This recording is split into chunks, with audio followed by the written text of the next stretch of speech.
السلام عليكم ورحمة الله وبركاته. الحمد لله نحمده ونستعينه ونؤمن به ونتوكل عليه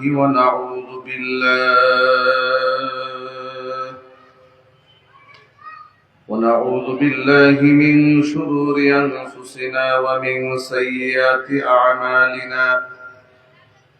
من يهده الله فلا مضل له ومن يضلله فلا هادي له، ونشهد أن لا إله إلا الله وحده لا شريك له، ونشهد أن سيدنا ونبينا وحبيبنا وشفيعنا ومولانا محمدا عبده ورسوله الذي أرسله بالحق بشيرا ونذيرا وداعيا إلى الله بإذنه وسراجا منيرا. أما بعد فأعوذ بالله من الشيطان الرجيم. بسم الله الرحمن الرحيم. إن الله وملائكته يصلون على النبي يا أيها الذين آمنوا صلوا عليه وسلموا تسليما. اللهم صل على محمد وعلى آل محمد كما صليت على إبراهيم وعلى آل إبراهيم إنك حميد مجيد. اللهم بارك على محمد وعلى آل محمد كما باركت على إبراهيم وعلى آل إبراهيم إنك حميد مجيد. محبت ذکر کرن لا إله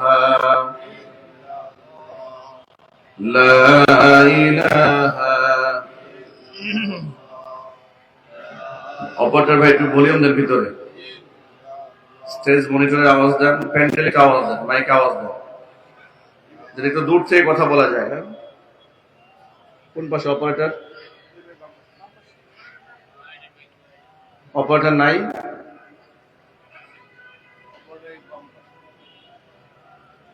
অপারেটরকে ডাক দেন, একটু ডাকেন।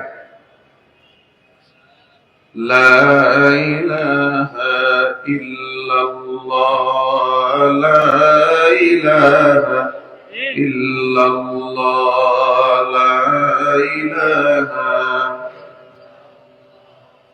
লা ইলাহা ইল্লাল্লাহ, লা ইলাহা ইল্লাল্লাহ। বেশ কমাই দিয়ে আওয়াজটা চিকন করে দেন, বেশটা কমায় রাখো। হ্যাঁ, বেশ কমায় রাখো, হালকা রিভার্ব দিয়ে রাখো, আওয়াজটা চিকন করে দিলে স্পষ্ট হবে। লা ইলাহা ইল্লাল্লাহ, লা ইলাহা ইল্লাল্লাহ, লা ইলাহা ইল্লাল্লাহ, লা ইলাহা ইল্লাল্লাহ মুহাম্মাদুর রাসূলুল্লাহ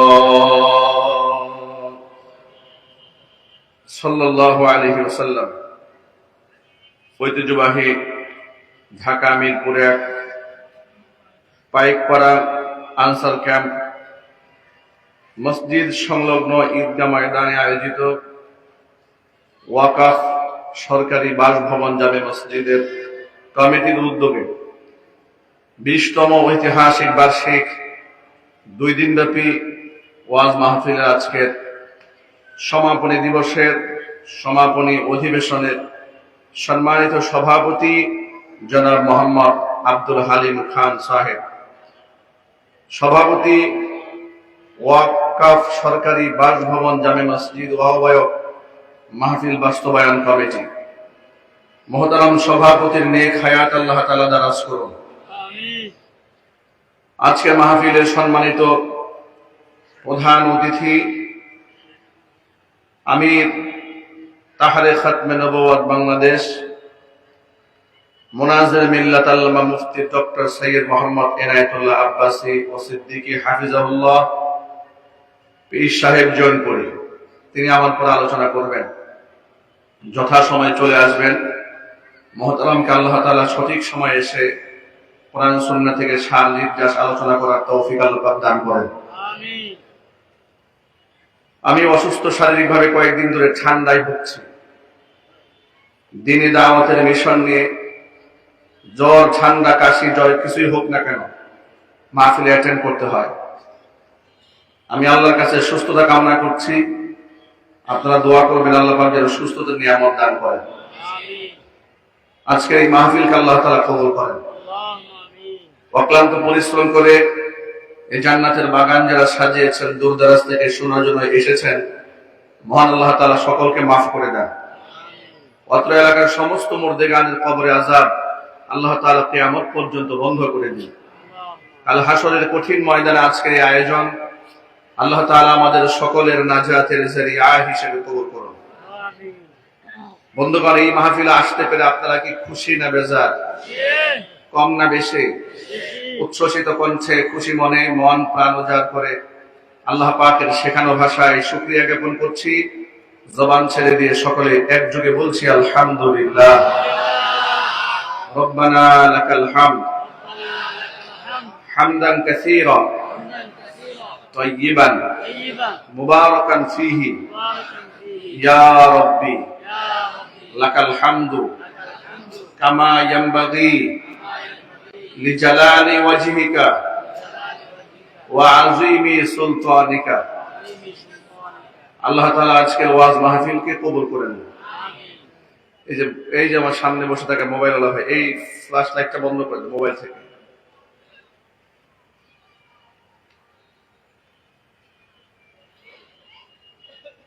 কোরআন এবং সুন্নাহ মানুষকে সব সময়ের জন্য সঠিক পথের দিশা দেয়। ইসলামের দিক নির্দেশনা মান্য করে চললে মানুষ দুনিয়া এবং আখিরাতে সফল কাম হবে। সফলতার মাপকাঠি এটা আল্লাহ পাক নিয়ন্ত্রণ করেন। সফল হওয়া না হওয়া নির্ভর করে আল্লাহর উপরে। কার উপরে জোরে বলুন? আল্লাহ পাকের উপরে। কোরআন সুন্নাহর ব্যক্তি এবং বিশালতাকে আমরা বুঝতে অক্ষম হওয়ার কারণেই এই সমাজে হাজারো বিশৃঙ্খলা তৈরি হয়েছে। মুসলমানদেরকে আমরা ওয়াজ করে করে আজও পর্যন্ত টোটাল ইসলামটাকেই বুঝাতে পারি নাই। এটা হচ্ছে আমাদের জীবনের সবচেয়ে বড় ব্যর্থতা। আমি আবার বলি, বাংলার জমিনে শত শত বছর ধরে ওয়াজ চলছে, নসিহত চলছে। এক এক সময় এক একটা ঢঙে মানুষের নসিহতের আইন দিয়ে হাত কেটে দেওয়া হবে। ব্যভিচার করতে পারবেন না, অবিবাহিত হলে দুর্রা মারা হবে। ইমাম সাহেব যদি বলেন সুদ্ধি ভিত্তিক অর্থ ব্যবস্থা বন্ধ করে দিয়ে যাকাত ভিত্তিক অর্থ ব্যবস্থা চালু করতে হবে। ইমাম সাহেব যদি বলেন কোন মুনাফিক, কোন ফাসিক, ফুজ্জারকে লিডারশিপ দেওয়া যাবে না, ইমানদার ব্যক্তিকে লিডারশিপ দিতে হবে। তখন মুসলমানদের সমাজে এক শ্রেণীর লোক বলে ওঠে, হুজুরের দায়িত্ব হচ্ছে আমরা নামাজ, কালাম, তাসবিহ, তাহলিল, জিকির, আজকার, কোরআন তেলাওয়াত কেমনে করবো এতটুকু বলে দেওয়া। কিন্তু কে নেতা হবে, কে কর্মী হবে, কে লিডারশিপ নিবে, কি দিয়ে দেশ চলবে, কি দিয়ে সমাজ চলবে, এটা বলার দায়িত্ব হুজুরকে কে দিল? যদি ইমাম সাহেব এই বয়ানটা করেন, আর সভাপতি সাহেব যদি ইসলাম সম্পর্কে মৌলিক ধারণা না থাকে, সবার আগে সভাপতি সাহেব বাধা হয়ে দাঁড়িয়ে যায়। ঠিক না ভাই বলেন? তিনি বলেন, হুজুর আপনি কিন্তু সীমা লঙ্ঘন করছেন, অন্যদিকে চলে যাচ্ছেন, আপনি একটু নিয়ন্ত্রণে আসেন। ইমাম সাহেবকে নিয়ন্ত্রণ, আলেমকে নিয়ন্ত্রণ করে জাহেলে। আলেমকে নিয়ন্ত্রণ করে কে? জাহেলে। ইসলামের ব্যাখ্যা কোরআন এবং সুন্নাহ যেরকম আছে, আলেমরা যদি স্বাধীনভাবে দিতে পারতেন, এই সমাজটা অনেক সুন্দর হয়ে যেত, অনেক ভালো হয়ে যেত। বিগত স্বৈরাচারীর আমলে আপনারা দেখেছেন, আলেমরা বয়ান করছে, নেতা মাঝখান থেকে দাঁড়িয়ে বয়ান বন্ধ করে দিয়েছে, আলেমের সামনে থেকে মাইকটা কেড়ে নেওয়া হয়েছে। এমন ঘটনাও ঘটেছে, সামান্যতম সময়ে চেয়েছে যে দোয়া করে মোনাজাত দিয়ে মাহফিল শেষ করে দেয়। প্রশাসনের লোকেরা এসে হাজির হয়ে বলেছে, হুজুর মোনাজাত করার দরকার নাই। মোনাজাত করতে চেয়েছে, হুজুরের সামনে থেকে লাঠি মেরে মাইকের স্ট্যান্ডটা ফেলে দিয়েছে। এরকম ঘটনাও এই বাংলাদেশে ঘটেছে। আলেম ওলামাদেরকে জঙ্গিবাদ, মৌলবাদ, উগ্রবাদ, রাজাকার, আল বদর, আল শামস নানা ত্যাগে জর্জরিত করে ইসলামের রেভলিউশনকে, ইসলামের একটা বিপ্লবকে ঠেকিয়ে দেওয়ার জন্য ভিন্ন প্রচেষ্টা করা হয়েছে। অথচ এই মানুষগুলো আদৌ বুঝলো না ইসলামের ব্যক্তিকা কতটুকু, এর প্রশস্ততা, এর বিশালত্ব সম্পর্কে আইডিয়া দিল না। কোরআন মাজিদে আল্লাহ রাব্বুল আলামিন সূরাতুল মাইদা ৩য় নম্বর আয়াতের মধ্যে বললেন, আল ইয়াউমা আকমালতু লাকুম দীনাকুম ওয়া আতমামতু আলাইকুম নি'মাতি ওয়া রাদিতু লাকুমুল ইসলাম দীনা। আজকের এই দিনে তোমাদের জন্য তোমাদের ধর্মকে আমি আল্লাহ পূর্ণ করে দিলাম, আমার নিয়ামতকে পূর্ণ করে দিলাম। ওয়া রাদিতু লাকুমুল ইসলাম দীনা, দিন হিসেবে, জীবন ব্যবস্থা হিসেবে, ধর্ম হিসেবে ইসলামকে আমি আল্লাহ মনোনীত করে নিলাম। জোরে বলেন সুবহানাল্লাহ। আপনারা এক বাক্যে জবাব দিয়ে বলেন তো, মনোনীত ধর্মের নাম কি? এবার সূরা আলে ইমরান আল্লাহ বলছেন, ইন্নাদ দীনা ইনদাল্লাহিল ইসলাম, নিশ্চয় আমি আল্লাহর কাছে একমাত্র গ্রহণযোগ্য ধর্মের নাম হলো ইসলাম। মহান আল্লাহ পাক সূরা আলে ইমরানের ভিন্ন আয়াতের মধ্যে বলেন, وَمَن يَبْتَغِ غَيْرَ الْإِسْلَامِ دِينًا فَلَن يُقْبَلَ مِنْهُ وَهُوَ فِي الْآخِرَةِ مِنَ الْخَاسِرِينَ। ইসলাম ধর্মের নীতি আদর্শ বাদ দিয়ে কেউ যদি ভিন্ন নীতি আদর্শ গ্রহণ করে, যত বড় সামাজিক কাজ সে করুক না কেন, যত বড় মানবিক কাজ সে করুক না কেন, যত ভালো কাজ করুক না কেন, ফালাই ইউকবালা মিনহু, তার কোনো ভালো আমল আমি আল্লাহর দরবারে কবুল হবে না। ওয়া হুয়া ফিল আখিরাতি মিনাল খাসিরিন, আখিরাতে সে জাহান্নামীদের অন্তর্ভুক্ত হবে। রাসূল বলেন নাউযুবিল্লাহ। এক কথায় তিনটা আয়াত প্রমাণ করে দিল আল্লাহর কাছে পছন্দনীয় ধর্মের নাম ইসলাম, আল্লাহর কাছে গ্রহণযোগ্য ধর্মের নাম ইসলাম। ওই ইসলাম ছাড়া অন্য কোন পন্থা গ্রহণ করার কোন রাস্তা আল্লাহ পাক মুসলমানদের জন্য দেন নাই। তামাম পৃথিবীর মধ্যে যত মানুষ রয়েছে, সকল মানুষের মুক্তির একটাই রাস্তা, সেই রাস্তার নাম হচ্ছে ইসলাম। মুক্তির রাস্তার নাম কি? আরো যদি বলেন, সমাজতন্ত্র মানুষকে মুক্তির রাস্তা দেয় না, ধর্ম নিরপেক্ষতা সেকুলারিজম মানুষকে মুক্তির পথ দেখায় না, জাতীয়তাবাদ মানুষদেরকে মুক্তির পথ দেখায় না। মানুষদেরকে মুক্তির পথ দেখায় ইসলাম এবং কোরআন। ইসলাম আর কোরআন বাদ দিয়ে চিন্তা করার কোনো ওয়ে নাই, কোনো রাস্তা নাই। নিঃসন্দেহে নামাজের গুরুত্ব ইসলামে আছে, কোনো সন্দেহ নাই। নামাজ মুসলমানদের জাতির সত্তা, আইডেন্টিটি। নামাজ যার না থাকে তাকে মুসলমান দাবি করার কোনো সুযোগ থাকে না। নবী করিম সাল্লাল্লাহু আলাইহি ওয়াসাল্লাম বলেছেন, আস-সালাতু ইমাদুদ্দিন, নামাজ হচ্ছে দ্বীনের খুঁটি। মান আকামাহা আকামাদ-দ্বীন, যেই ব্যক্তি নামাজ কায়েম করে সেই ব্যক্তি দিন কায়েম করে। ওয়ামান হাদামাহা হাদামাদ্দিন, যেই ব্যক্তি দিনকে ধ্বংস করে দেয় সেই ব্যক্তি, যে ব্যক্তি নামাজকে ধ্বংস করে দেয় সেই ব্যক্তি দিনকে ধ্বংস করে দেয়। এর মানে যার মধ্যে নামাজের অস্তিত্ব নাই সেই ব্যক্তিকে মুসলমান বলারও কোনো সুযোগ নাই। ঠিক কিনা বলেন? নামাজ এটা সকলের লাগবে, নামাজ তো পড়তে হবে।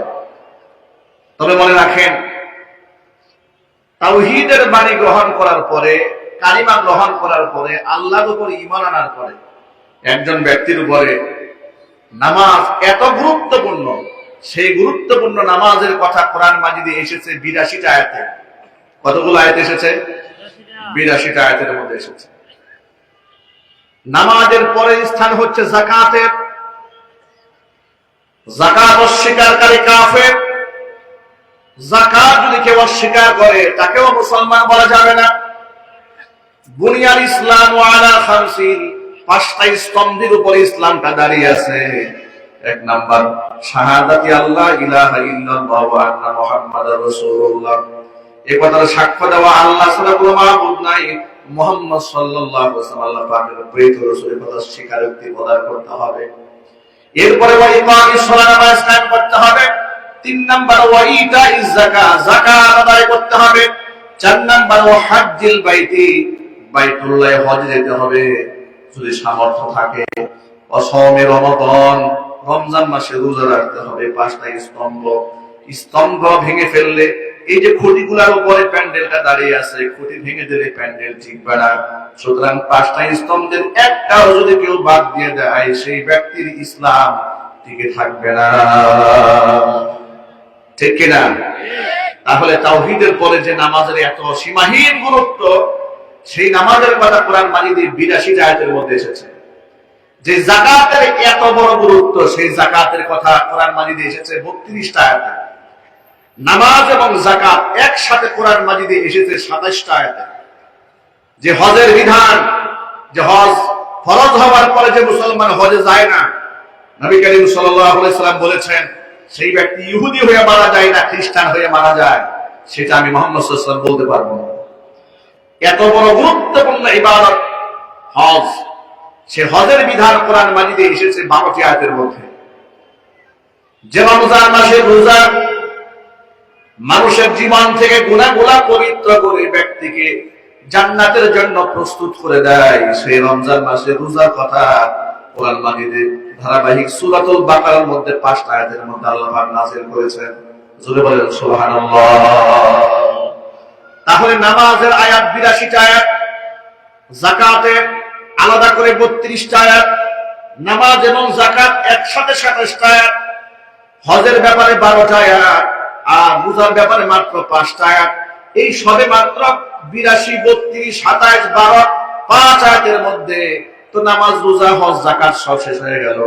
তাহলে এবার আপনাদেরকে প্রশ্ন করি যে এত বড় কোরআন আল্লাহ পাক যে নাযিল করে দিলেন, এখানে সবে মাত্র ১ থেকে ১৫০ আয়াতের হিসাব না হয় আপনি পেয়ে গেলেন। কোরআন শরীফে হাজার হাজার আয়াতের মধ্যে আল্লাহ পাক শুধু নামাজ রোজার কথাই বলেন নাই। এর মানে হলো কোরআন এমন একটা জীবন বিধান মানুষকে উপহার দিয়েছে, সেখানে শুধুমাত্র ৫ ওয়াক্ত নামাজ কিংবা রোজা, হজ, যাকাত এতটুকু আমলের মধ্যে মানুষকে সীমাবদ্ধ করে দেওয়া হয় নাই। গোটা জাতিকে একটা নতুন জীবন ব্যবস্থা আল্লাহ পাক তার নিজের পক্ষ থেকে উপহার দিয়েছে। আর সেই পুরো জীবন ব্যবস্থায় কোরআনে বিশ্লেষণ করে বলে দিয়েছেন কে? জোরে বলেন তো ভাই, একটু আওয়াজ দিয়ে বলুন না কে? যে আল্লাহর হুকুমে আপনি নামাজ পড়েন, যে আল্লাহর হুকুমে আমরা রোজা রাখি, যে আল্লাহর হুকুমে আমরা যাকাত দেই, সে আল্লাহর হুকুমে আমাদেরকে নেতৃত্ব পরিচালনা করতে হবে, সে আল্লাহর হুকুমে দেশ পরিচালনা করতে হবে, সে আল্লাহর হুকুমে সমাজ পরিচালনা করতে হবে, সে আল্লাহর হুকুমে সংসদ চলতে হবে, হাইকোর্ট, সুপ্রিম কোর্ট, এরপরে জজ কোর্ট, ম্যাজিস্ট্রেট কোর্ট, সমস্ত কোর্টগুলা সে আল্লাহ রাব্বুল আলামিনের হুকুমে পরিচালিত হতে হবে। হুকুম কার? জোরে বলেন না হুকুম কার? এখানে বাহিরে যাওয়ার কোনো সুযোগ দেওয়া হয় না, মন মতলবি কাজ করার কোনো সুযোগ নাই, যে আমি ইচ্ছা করলে মানলাম না, ইচ্ছা করলে মানলাম না, এটা বলার কোনো সুযোগ নাই। আজকে বড় দুঃখ লাগে। দেখুন, 54 বছর হলো বাংলাদেশ স্বাধীন হলো। এই 54টা বছরে এদেশের মানুষ কিসের নিরাপত্তা পেয়েছে বলেন? এদেশে আমাদের জীবনের নিরাপত্তা আছে ভাই? এটা জোর আওয়াজে বলেন। আমাদের সম্মানের কোন নিরাপত্তা আছে? আমাদের ছেলে মেয়ের ইজ্জতের কোন নিরাপত্তা আছে? না, নিরাপত্তা নেই। এদেশে আইন আছে, আদালত আছে। আপনি আইনের বিরুদ্ধে কথা বলবেন, আদালত অবমাননার মামলা খাবেন। আদালত অবমাননার মামলা আপনি খাবেন। পক্ষান্তরে আপনি নিরপরাধ মানুষ, পেশি শক্তি নাই, পয়সা পাতি নাই, আপনি বছরের পর বছর কারাগারে বন্দী থাকবেন। আর যদি পেশি শক্তি থাকে, ক্ষমতা থাকে, দল থাকে, মন্ত্রী বাহাদুরের ফোন থাকে, সচিব যদি দুলাভাই হয় আর খালু হয়, তাহলে শুটার ফয়সালের মতো অস্ত্র সহ ধরা পড়লেও 3 মাসে জামিন হয়ে যায়। কথা ঠিক না ঠিক? কিন্তু এটা বলা যাবে না। এটা বলে নাকি আদালত অবমাননা হবে। তারা বলে পবিত্র আদালত। এই সেই পবিত্র আদালত, যে পবিত্র আদালতে সুদখোর, ঘুষখোর, মিথ্যাবাদী, লম্পট, বদমাশেরা টাকার বিনিময়ে নিরপরাধ মানুষদেরকে ফাঁসির কাস্টে ঝুলাই দেয় আর অপরাধীদেরকে জামিন দিয়ে দেয়। কথা ঠিক না বেরিয়ে গেল বলে? এরা আবার বলে পবিত্র আদালত। কোন দিক থেকে পবিত্র বলুন আপনারা?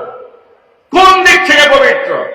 এই আদালত তো সেই আদালত যে আদালতে আল্লামা মামুনুল হক হাফিজাহুল্লাহর বিরুদ্ধে নিজের বউকে দিয়া ধর্ষণের মামলা করাই দিয়েছিল। কথা ঠিক না বেরিয়ে গেল বলে? এই আদালত তো সেই আদালত একবিংশ শতাব্দীর শ্রেষ্ঠতম মুফাসসির শহীদ আল্লামা সাঈদী রাহমাতুল্লাহি আলাইহিকে 13 বছর বিনা অপরাধে কারারুদ্ধ করে রেখে দিয়েছিল। এই আদালত তো সেই আদালত যে এমন একজন নিরীহ আলেম আমাদেরকে, একটু তাকায় দেখেন আলেমদের নামের তালিকা কত লম্বা, বলেও শেষ করা যাবে না। মুফতি সাখাওয়াত হোসেন রাজি হাফিজাহুল্লাহ, এত বড় একজন শাইখুল হাদিস, আটকায় রাখলো জেলখানাতে। বাবা মারা গেছে, তাকে পেরোলে মুক্তি দেওয়া হলো, পায়ের মধ্যে ডান্ডা বেরি পরাই দিয়েছে লোহা। একজন শাইখুল হাদিস পায়ের মধ্যে লোহার ডান্ডা বেরি পরিয়ে ছেড়ে দিয়েছে। বাবা জানাজা পড়াচ্ছে, লোহার পরাঘাতে নিজের পা থেকে রক্ত ফিনকি দিয়ে বের হয়েছে, ডান্ডা বেরি খুলে দেয় নাই। নাউজুবিল্লাহ পড়বেন না? একটু চিৎকার দিয়ে বলে নাউজুবিল্লাহ। এই সমস্ত কাজ যে সমস্ত আদালতে হয়, সেখানকেও বলা হয় মাননীয় আদালত। এরাই বলে পবিত্র আদালত। এই আদালতের পবিত্রতা আপনারা রক্ষা করেছেন। এই আদালত তো সেদিন পবিত্র হবে যেদিন আল্লাহর আইন দিয়ে আদালত পরিচালিত হবে। এর আগ পর্যন্ত আদালত পরিবর্তিত পবিত্র হবে না, এর রুহানিয়াত ফিরে আসবে না। আমার প্রিয় বন্ধুগণ, এই জন্য সকল মুসলমানদেরকে একটা আওয়াজ তুলতে হবে। জীবনের সকল ক্ষেত্রে আমরা ইসলাম চাই। ইসলাম যেখানে আছে শান্তি সেখানে আছে, ইসলাম যেখানে নাই শান্তি সেখানে নাই। প্রত্যেকটা মানুষকে জবাবদিহিতার কাঠগড়ায় দাঁড় করাতে হবে। বর্তমান সমাজে প্রভাব এবং প্রতাপশালী ব্যক্তিদেরকে জবাবদিহিতার ঊর্ধ্বে রাখা হয়। যত বড় অন্যায় করুক না কেন, যদি প্রভাব থাকে তাকে আপনি জবাবদিহিতা করতে পারবেন না। টেলিভিশন টক শোতে বসে বলা হয় আইন সকলের জন্য সমান। আমি জিজ্ঞেস করি, বাংলাদেশের আইন সকলের জন্য সমান? কথা বলতে কষ্ট হচ্ছে নাকি আপনাদের? না ভয় হচ্ছে? আমাদের দেশের আইন সবার জন্য সমান না সবার জন্য সমান? দেখেছেন না, আলেম থেকে যখন কোর্টে তোলা হতো, লোহার ডান্ডা বেরি পরানো হতো, হাতের মধ্যে গরুর রশি লাগায় টানাটান টেনে আদালতে তোলা হতো। পক্ষান্তরে জুলাই আগস্ট বিপ্লবে হাজার হাজার মানুষকে যারা খুন করেছে, বিগত 16 বছর মানুষদেরকে গুম করেছে, টর্চার করেছে, একেবারে ঠান্ডা মাথায় শুট করে বিরোধী দলের নেতা কর্মীদেরকে যারা গুম করেছে, খুন করেছে, হত্যা করেছে, নিরীহ মানুষদেরকে জঙ্গি বানায় নাটক সাজিয়ে হত্যা করেছে, এই সমস্ত খুনিরা অনেকেই তো দেশ ছেড়ে পালিয়েছে। দেশে যারা আছে, যারা কারাগারে বন্দী আছে, এদেরকে যখন আদালতে আনা হয়, সুবহানাল্লাহ, এদের জন্য আলাদা করে এসি প্রিজন ভ্যান বানানো হয়েছে। উচিত ছিল এদের পা গুলা উল্টা করে ঝুলাইয়া মাথা নিচ দিকে দিয়া পাপ দিকে লাঠি মেরে আদালতে তোলা। কথা ঠিক না বেরিয়ে দিল বলেন? বিয়াদবের গোষ্ঠীরা এরা অপরাধীদেরকে শেল্টার দেয়। শহীদ উসমান হাদি শহীদ হয়েছে এই দেশের তথাকথিত আমলাতন্ত্রের জটিলতার কারণে। এদেশের সরকারের মধ্যে ঘাটতি মেরে বসে থাকা খুনি এবং দালালদের কারণে শহীদ হতে হয়েছে। কথা বলতে হবে, মাস ঊর্ধ্বে হয়ে গেল, ভর দুপুরে প্রকাশ্য দিবালোকে একটা মানুষকে ঠান্ডা মাথায় খুন করে আসামি পার পেয়ে যায়। এর নাম সোনার বাংলাদেশ। আপনি এই আইন শৃঙ্খলা রক্ষাকারী বাহিনীর বিরুদ্ধে কথা বলা যাবে না, শুধু সম্মান করতে হবে, তেল মারতে হবে, তাহলে অপেক্ষায় থাকেন পরবর্তী টার্গেট আপনি। ঠিক না ভাই, কেউ বলেন? এই জন্য আমরা এক ভাষায় কথা বলি। এই সমস্ত তন্ত্র মন্ত্র আর ধোঁকাবাজি দিয়ে দেশের মধ্যে আপনি ইনসাফ কায়েম করতে পারবেন না। ইনসাফ যদি কায়েম করতে হয়, জাস্টিস যদি কায়েম করতে হয়, আমার আল্লাহ পাক কোরআনে যা বলেছেন সেটাই বাস্তবায়ন করতে হবে। আল্লাহ পাক কি বলেন শুনেন, ইয়া আইয়ুহাল্লাযীনা আমানু কুতিবা আলাইকুমুল কিসাসু ফিল কতলা। ওই ইমানদাররা, আমি শুধু তোমাদেরকে নামাজ রোজার কথাই বলি নাই, তোমাদের উপরে কুতিবা আলাইকুমুল কিসাস, তোমাদের উপর ফরজ করা হয়েছে। কি করা হয়েছে? একটু জোরে আওয়াজে বলেন। নফল করা হয় নাই, এই বিধিবিধান তোমাদের উপর ফরজ করে দেওয়া হলো। কোন ব্যাপারে? আল কিসাসু ফিল কতলা, হত্যার ব্যাপারে। কেউ যদি কোনো মানুষকে খুন করে, তাহলে খুনের বদলায় খুন তাকেও করা হবে। এই বিধান দিয়েছেন কে? আল্লাহ পাক। এটা ফরজ করে দিয়েছে, কিন্তু আমরা আল্লাহ পাকের আইন মানি না। জেনা ব্যভিচার করলে, ধর্ষণ করলে, আপনি তাদেরকে অবিবাহিত যদি হয় 100টা দুর্রা মারতে হবে প্রকাশ্য দিবালোকে। একেবারে জুমার নামাজে যে আপনাদের ঈদগাহ ময়দান, এই মহল্লায় কেউ ব্যভিচার করেছে, ছেলের মেয়ে প্রকাশ্যে বসাবেন, সমস্ত মানুষের সামনে এদেরকে 100 দুর্রা মারা হবে। আইন দিয়েছেন কে? শুনুন আল্লাহ পাক কোরআনে কি বলেছেন। আল্লাহ পাক বলেন, আয-যানিয়াতু ওয়াজ-যানি ফাজলিদু কুল্লা ওয়াহিদিন মিনহুমা মিআতা জালদা ওয়া লা তা'খুযুকুম বিহিমা রা'ফাতুন ফী দীনিল্লাহি ইন কুনতুম তু'মিনুনা বিল্লাহি ওয়াল ইয়াউমিল আখির ওয়ালিয়াশহাদ আযাবাহুমা তা'iফাতুম মিনাল মুমিনিন।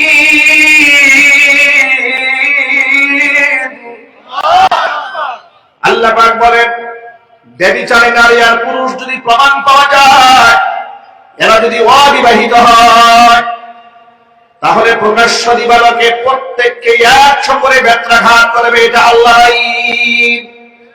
আর এই আইন বাস্তবায়ন করতে গিয়ে খবরদার, এই ব্যভিচারীদের প্রতি যেন তোমাদের মায়ার উদ্রেক না হয়।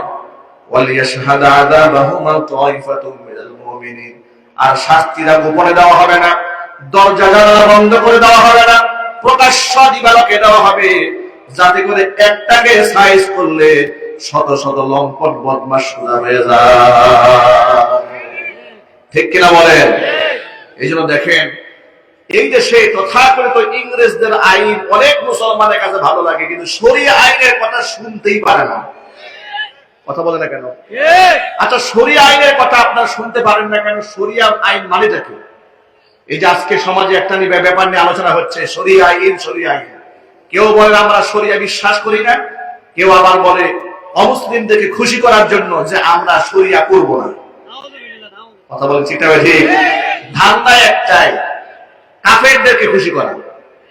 যিনি প্রথম বলেছিলেন আমরা শরিয়া আইন বিশ্বাস করি না, তিনি যে নিয়তে বলেছেন, আবার লেটেস্ট যিনি বললেন যে আমরা শরিয়া করব না ক্ষমতায় গেলে, একই নিয়ম, মানে কাফেরদেরকে খুশি করা।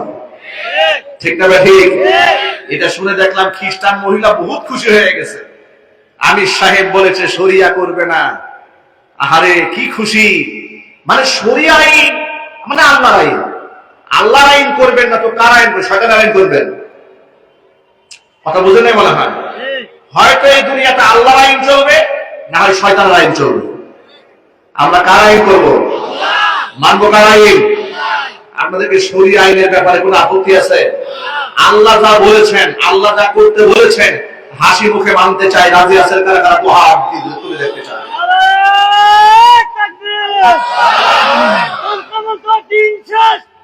ভাইরা আমার, সকল ভাইদের কথা বুঝতে হবে। শরিয়া আইন মানেটা কি? শরিয়া আইন হচ্ছে যে আইন আল্লাহ দিয়েছেন, আল্লাহ রাসূল দিয়েছেন, কোরআন সুন্নাহ দ্বারা প্রমাণিত, সেগুলো বাস্তবায়ন করতে হবে। যেমন আল্লাহ পাক কোরআন মাজিদে খুব স্পষ্ট করে সূরা নামলের মধ্যে বলে দিয়েছেন, কোরআন মাজিদে সূরা হজ্জের মধ্যে আল্লাহ রাব্বুল আলামিন স্পষ্ট ভাষায় বলে দিয়েছেন, আল্লাযীনা ইম্মাক্কান্নাহুম ফিল আরদি আকামুস সালাতা ওয়া আতাউয যাকাতা ওয়া আমারু বিল মা'রুফি ওয়া নাহাউ আনিল মুনকার। আমি যদি ঈমানদারদেরকে ক্ষমতার মস্তদে বসাই, 4 দফা কাজ এই সমাজে তারা বাস্তবায়ন করবে। 1 নাম্বার, প্রথম কাজটাই হচ্ছে সমাজের মধ্যে তারা নামাজ কায়েম করবে। জোরে বলেন সুবহানাল্লাহ। আমি যদি ইমামদারদেরকে নেতৃত্বে বসাই, তাহলে প্রথম কাজ এই সমাজে তারা নামাজ কায়েম করবে। প্রিয় ভাইরা, নামাজ রাষ্ট্রীয়ভাবে দেশে কায়েম হওয়ার দরকার আছে না নাই? আরো জোরে আওয়াজে বলেন। এখন এটা হলো শরিয়া আইন। আপনারা তো বুঝেন না শরিয়া আইন কাকে বলে। এটা শরিয়া আইন, যে মুসলমান তাকে অবশ্যই নামাজ পড়তে হবে। কারণ নামাজ কোনো ঐচ্ছিক বিধান নয়, এটা ফরজ বিধান। কি বিধান যেটা বলুন? ফরজ বিধান। এটা মুসলমানদের জন্য। এই ক্ষেত্রে আবার কিছু সুযোগ সন্ধানীরা প্রশ্ন তুলে, শরিয়া আইন কার্যকর হয়ে গেলে অমুসলিমদের কি হবে? অমুসলিমদের কি হবে? এই জন্য শরিয়া দরকার নাই। এই গাধাগুলো বুঝতেও চেষ্টা করে না। আরে বেচারা, এই নামাজ তো আর হিন্দুদের উপর রাষ্ট্র কায়েম করবে না, খ্রিস্টানদের উপর কার্যকর করবে না, বৌদ্ধদের উপর কার্যকর করবে না। বৌদ্ধদেরকে, খ্রিস্টানদেরকে, মুশরিকদেরকে আপন আপন ধর্ম পালন করার স্বাধীনতা দেওয়ার পরে মুসলিমদের জন্য নামাজ বাধ্যতামূলক করা হবে। ঠিক না? ঠিক বলেন। আরেকটা কথা বুঝাই দিই, আল্লাহ পাক বলছেন আকামুস সালাহ, নামাজ কায়েম করবে, ওয়া আতাবুজ যাকাত, এরা যাকাত আদায় করবে। আজকে আমাদের সমাজের সব মুসলমানরা যাকাত দেয়? যদি বলেন যাকাত দেয়? যদি যাকাত দেওয়া হতো আজ থেকে 10 বছর আগে, বাংলাদেশে একটা জরিপ দেখেছিলাম পত্রিকার মধ্যে রমজানে, 10 বছর আগে বলেছিল যদি বাংলাদেশের ধনাঢ্য ব্যক্তিদের যাকাত শতকরা ব্যাংকে যে জামানত জমা আছে টাকা, সেই হিসাবের শতকরা 2.5% টাকা মাত্র গরিবদেরকে দান করা হয়, 1 বছরে 20,000 কোটি টাকা যাকাত আসে। এটা 10 বছর আগের কথা। এটা এখন বর্তমানে কত হাজার কোটি গেছে এটা আমার আল্লাহ পাক ভালো জানেন। ঠিক না? ঠিক বলেন। আচ্ছা, ধরুন এই 20,000, 25,000, 30,000 কোটি টাকা এক এক বছর মুসলমানদের পকেট থেকে নেওয়া হবে, ধনীদের পকেট থেকে গরিবদেরকে বন্টন করে দেওয়া হবে। এই দেশে গরিব খুঁজে পাওয়া যাবে 2, 4, 5 বছর পরে। আল্লাহু আকবার বলেন। গরিব ধনীদের ভেদাভেদ কমে আসবে। লিকাইলা ইয়াকুনা দুলাতান বাইনাল আগনিয়াই মিনকুম। আপনারা যে শরিয়া আইনকে ভয় পান, যে শরীয়তের আইন কি জিনিস, হাই রে হাই, শরীয়তের আইন মনে হয় কি কঠিন জিনিস। না, কোনো কঠিন জিনিস নয়। শরীয়তের আইনের চেয়ে মানবতার পক্ষের কোন আইন পৃথিবীবাসী দিতে পারে না। এটা মানুষের জন্য সবচেয়ে ইনসাফের আইন, শরীয়ত আইন। সুবহানাল্লাহ পড়ে। 1 নাম্বার নামাজ কায়েম করবে, 2 নাম্বার যাকাত আদায় করবে, 3 নাম্বার ওয়া আমারু বিল মারুফ, সৎ কাজের আদেশ দেবে, 4 নাম্বার ওয়া নাহাউ আনিল মুনকার, অসৎ কাজ থেকে মানুষদেরকে নিষেধ করবে। এগুলা শরীয়ত আইন। কি আইন যদি বলেন তো ভাই? শরীয়ত আইন। এরপরে মা বোনদের জন্য কিছু ড্রেস কোড আছে আমাদের দেশে। আমার বেশি দুঃখ লাগে যারা ধর্মীয় রাজনীতি করেন কিংবা ইসলামের নামে রাজনীতি করেন, তাদের কাছেও শরীয়ত আইন কনসেপ্ট ক্লিয়ার না, পরিষ্কার না। এমন এমন ব্যাখ্যা টক শোতে বসে দেখে দেয়, শয়তানেও হাসে। ঠিক আছে? দিলে বলেন। এক উপস্থাপিকা মহিলা বাংলাদেশের বড় এক দলের নেতাকে প্রশ্ন করলো, আচ্ছা মানে ওই শয়তানের মাথায় যা ঢুকছে আর কি, শরিয়া আইন মানে হচ্ছে যে ওরা ল্যাংটা হয়ে ঘুরতে পারবে না।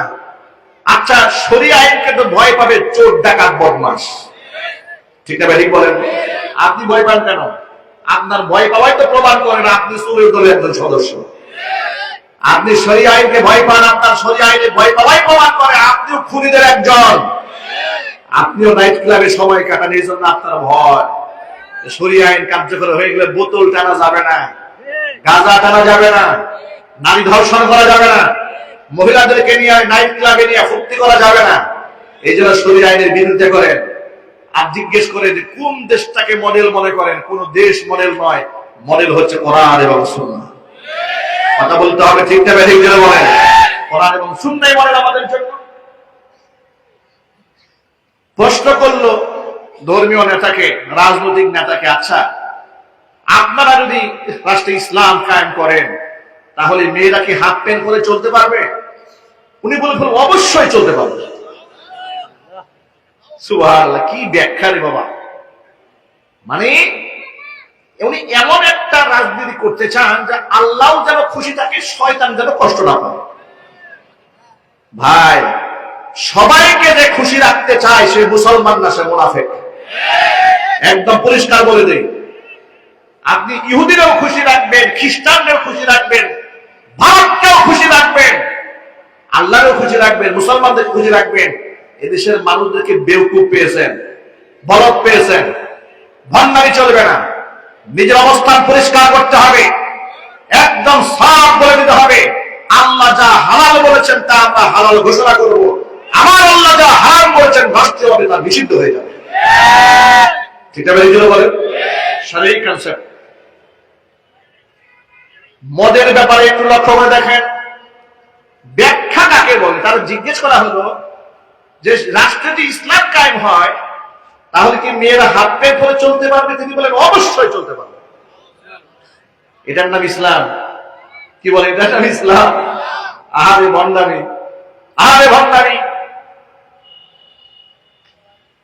আমার প্রিয় বন্ধুগণ, ওমর ফারুক রাদিয়াল্লাহু তাআলা আনহু রাতের বেলায় ঘুমাতেন না।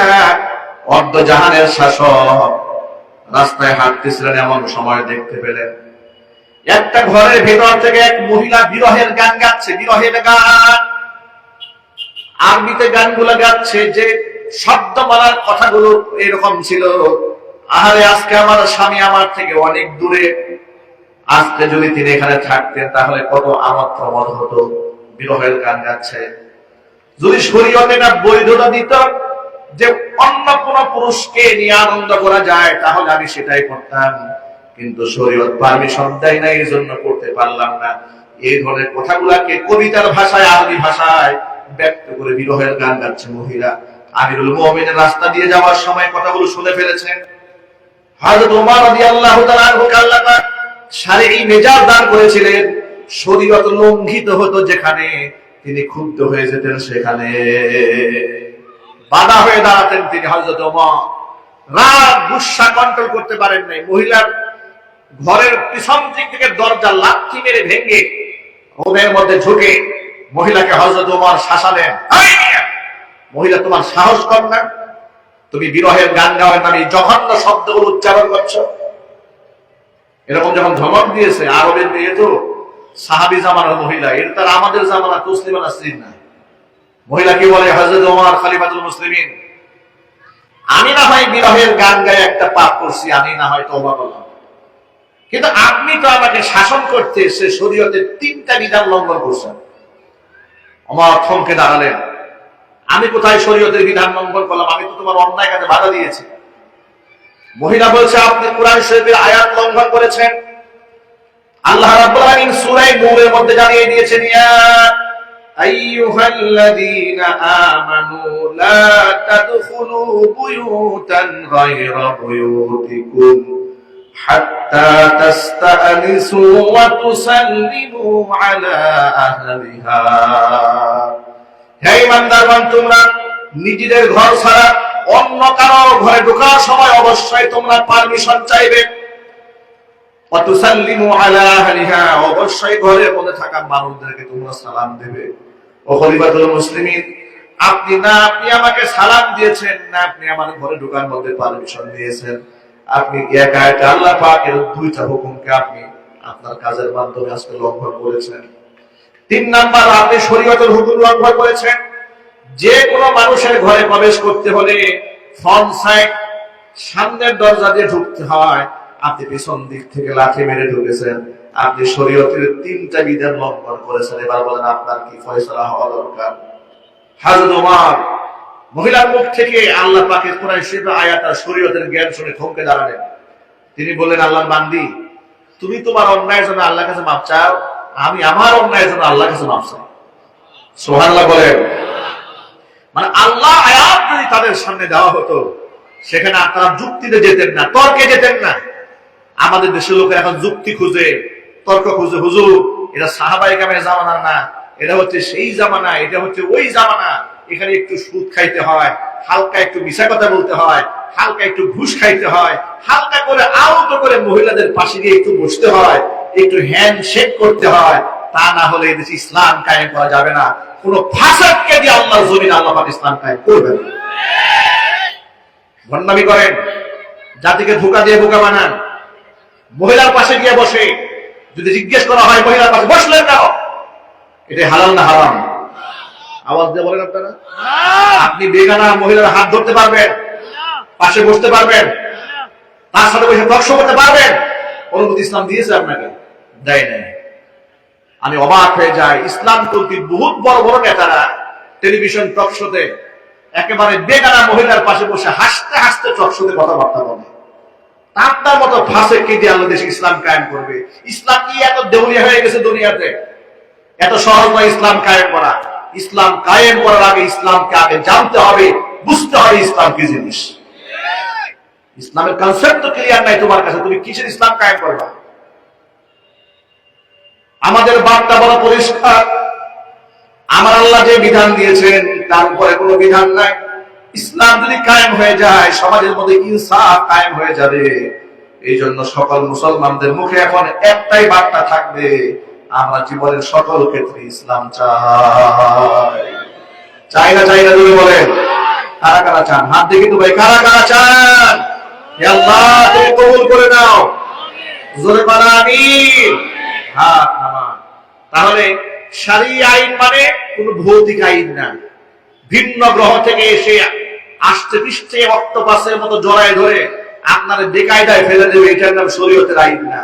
শরীয়তের আইন হচ্ছে আল্লাহ পাকের সেই বিধান, যে বিধান মান্য করলে আপনি সুখী হবেন, আপনার প্রতিবেশী সুখী হবে, আপনি ইনসাফ পাবেন, ব্যক্তি জীবনে ইনসাফ পাবেন, আপনি রাষ্ট্রীয় জীবনে, আপনার জীবনের নিরাপত্তার গ্যারান্টি দেবে ইসলাম। চিৎকার দিয়ে বলো আল্লাহু আকবার।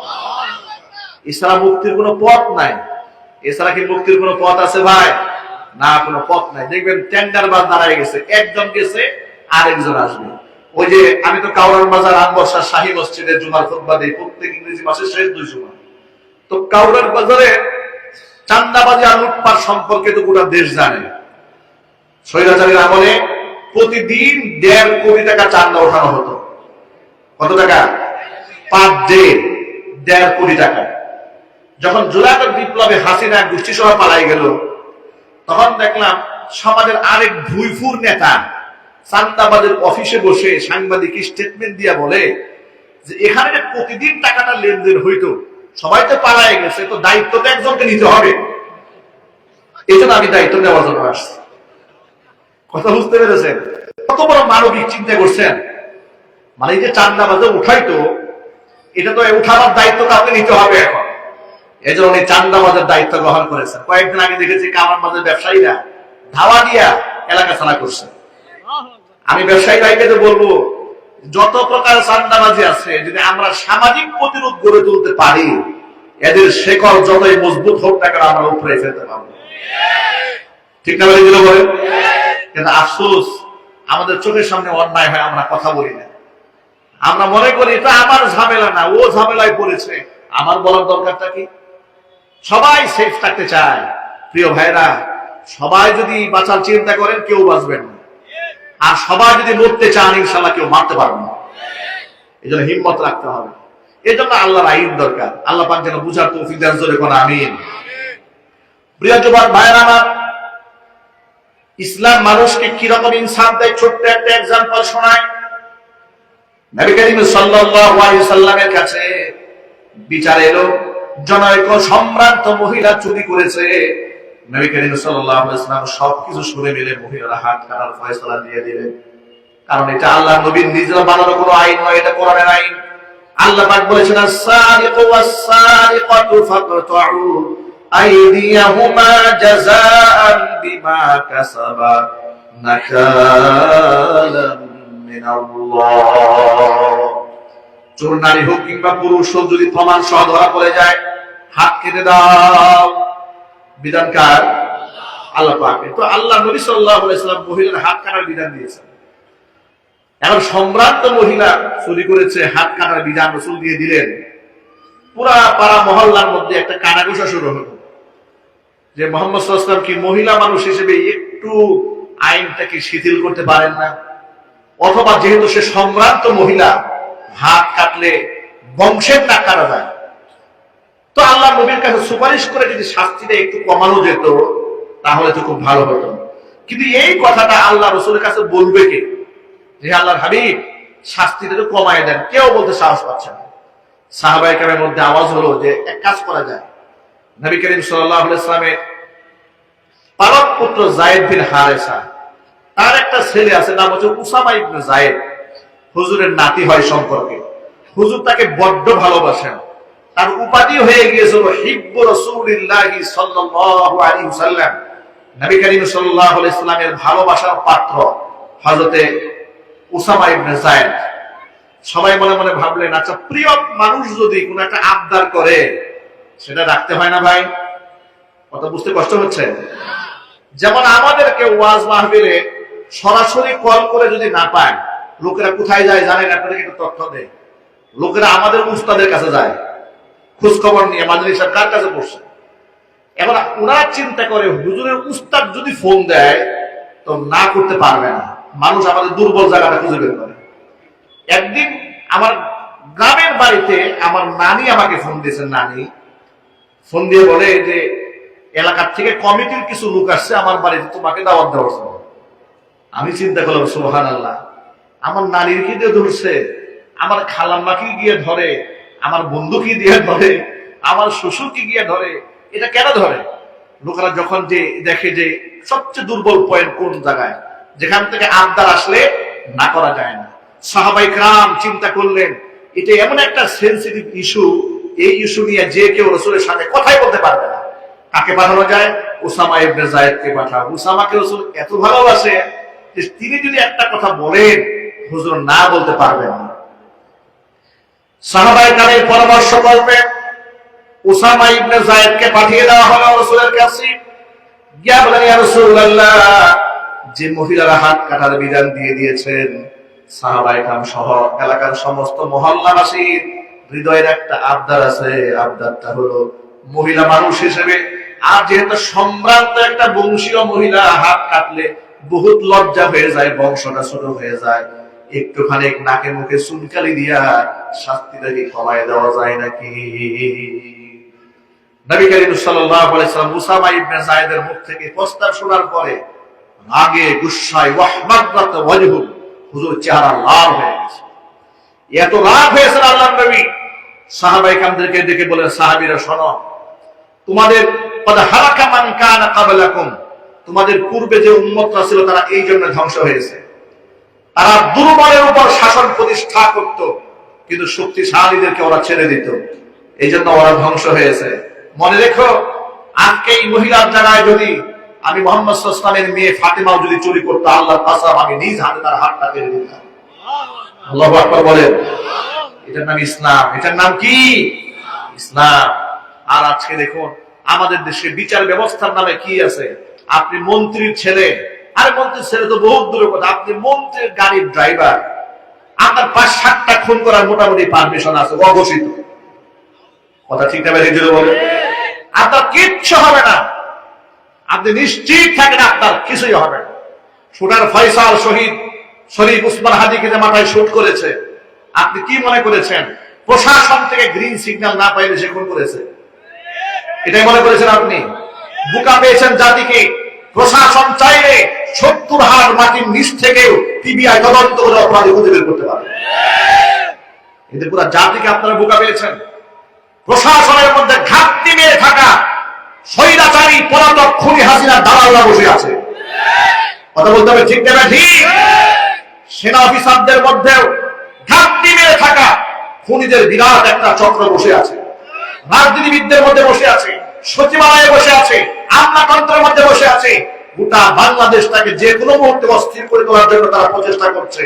কিন্তু আমি আমার তাওহীদি যুবক ভাইদেরকে বলতে চাই, জুলাই আগস্ট বিপ্লবে শহীদ শরীফ উসমান হাজিরা যে ভূমিকা রেখেছিল এবং সে যে জীবন দিয়ে গোটা বাংলাদেশের মধ্যে যে একটা রেখাপাত রেখে গিয়েছে, যে আন্দোলনের বীজ সে বপন করেছে, আমরা রেজাল্ট না নিয়ে ঘরে ফিরবো। আমার রক্ত দেওয়ার প্রয়োজন, সকলে আমার রক্ত দেওয়ার জন্য ঝাঁপিয়ে পড়বো ইনশাআল্লাহ। মহান আল্লাহ রাব্বুল আলামিন আমাদেরকে ঐক্যবদ্ধ থাকার তৌফিক দান করেন, আমিন। এখন জিজ্ঞেস করতে চাই, শরিয়া আইনের দরকার কি দেশে আছে না নাই? যদি মুসলমানের সন্তান হয় তাহলে আছে বলবেন, আর যদি মুনাফিকের সন্তান হয়, মুনাফিক হয়, তাহলে কোনো আপত্তি নাই। জিজ্ঞেস করতে চাই, এ রাষ্ট্রে আল্লাহর আইনের দরকার আছে না নাই? জোর আওয়াজে বলতে হবে, আল্লাহর দরকার, আল্লাহ আইন দরকার আছে না নাই? এবার বলেন, আল্লাহর আইন যেখানে, আরো যদি আল্লাহর আইন যেখানে, আল্লাহর আইন নাই যেখানে। মহান আল্লাহ রাব্বুল আলামিন আমাদেরকে ওই সমস্ত ব্যক্তিদেরকে পাশে থাকার তৌফিক দান করেন যারা আল্লাহর আইনের পক্ষে কথা বলেন, যারা আল্লাহর আইন জমিন বাস্তবায়ন করে সংগ্রাম করেন, তাদের সাথে হাতে হাত রেখে কাঁধে কাঁধ মিলিয়ে সংগ্রামের দুর্গ গড়ে তোলার তৌফিক আল্লাহ পাক আমাদেরকে দান করেন। আমিন। ওয়া আখিরু দাওয়ানা আলহামদুলিল্লাহি রাব্বিল আলামিন। আসসালামু আলাইকুম ওয়া রাহমাতুল্লাহি